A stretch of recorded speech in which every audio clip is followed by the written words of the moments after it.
Hey everybody, it's Christine Ernst, the Fat Ass Cancer Bitch, coming to you from the Cozy Birding Cottage a little late today because I have been in Vermont. More on that in a moment. It's October, so we have a new butt for October. We're saying goodbye to the homoerotic dragon and naked maiden, and we are going to Andreas Vesalius's sketch of the male form. All right. October. So, I just got back from Vermont. It's been a busy week, full of birds.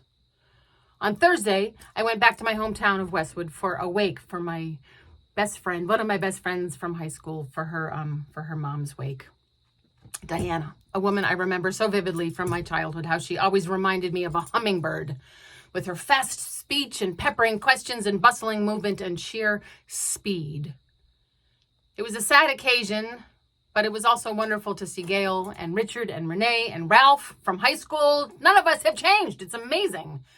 And then to drive up and back with dear Becky, my best friend from childhood. Before the wake, we drove through our old neighborhood where the houses and yards looked exactly the same almost, but smaller. Things shrank, I guess. They're so large in my memory. We had a crappy but delicious dinner at Red Robin, another bird, after, and she made me, as she always does, she made me laugh like when we were 10. And yesterday would have been my Grandma Charlotte's 120th birthday. I think 120th, maybe 119th. I'm pretty sure 120th.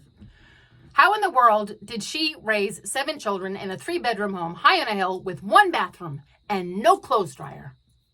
Charlotte Bell McDougall Buckley was an eagle, a cassowary, an emperor penguin, something big and fierce and determined. She was a large, imposing bird in any event, with a great sense of humor, a sweet and low habit, and a sustaining and deep Catholic faith. I still have a box somewhere in my house of glow-in-the-dark plastic rosary beads that I can't throw away. I think you're supposed to bury that stuff, but I still have them, lapsed Catholic that I am.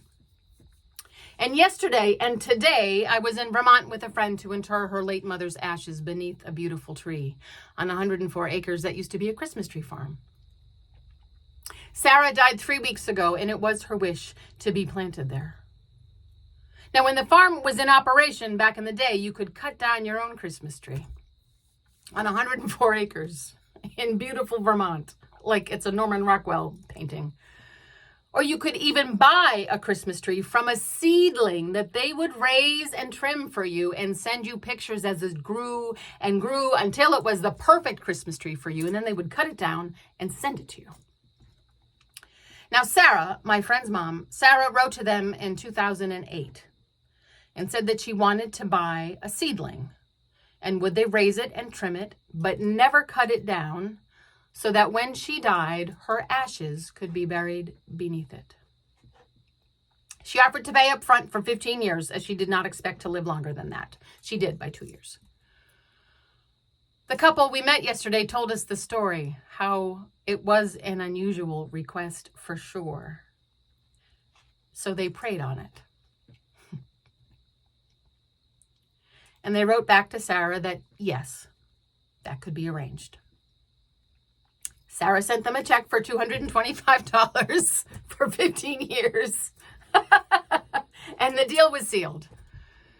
Each year, this couple sent Sarah pictures of her tree as it grew, from little tiny seedling to young tree to its first coning.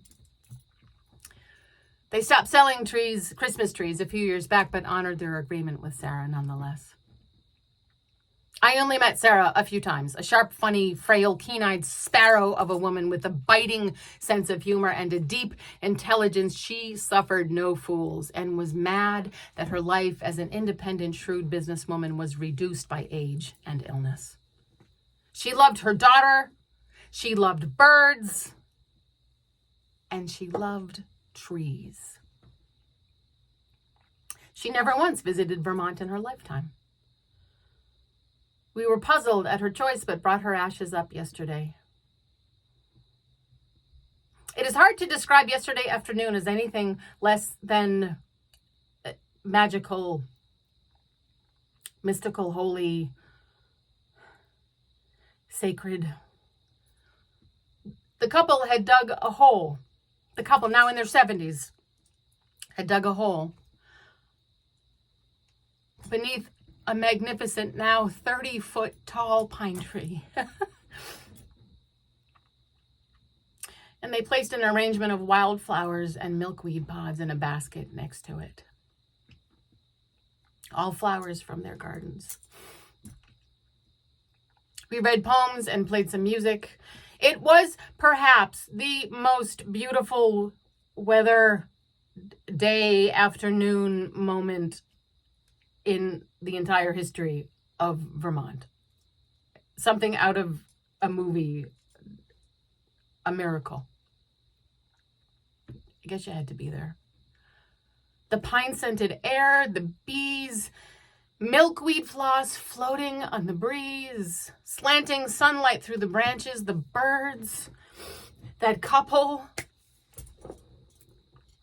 They'd made a small sign on a stake that we pushed into the ground when we were done. It said, Sarah's tree, planted in 2008. Her soul and spirit live on as she sleeps here.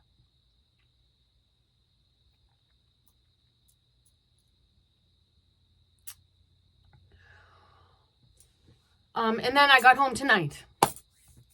Gosh, I can't really describe yesterday. It was so beautiful and transcendent. I'll write more about it. It's a whole story. Maybe it's not mine to write. I just was lucky and blessed to be there, to witness such a transcendent moment. But then I got home and Marnie and Milena's chickens arrived. They have a run in a beautiful coop in their backyard. And they've named a chicken after me. There's a Christine chicken, and there's a chicken named after Milena's mother, Slaja. So there's Slaja and Christine, at least, in the coop. And there are 5 other, I think, black Orpingtons. They're beautiful birds. And I'll let you know their names soon. But I retrieved this from the nesting box. Oh, chickens! Oh, October. I hope there's something magical and mystical and transcendent coming up for you too. Yesterday, I really needed. More on that later. Come as you are, my friends.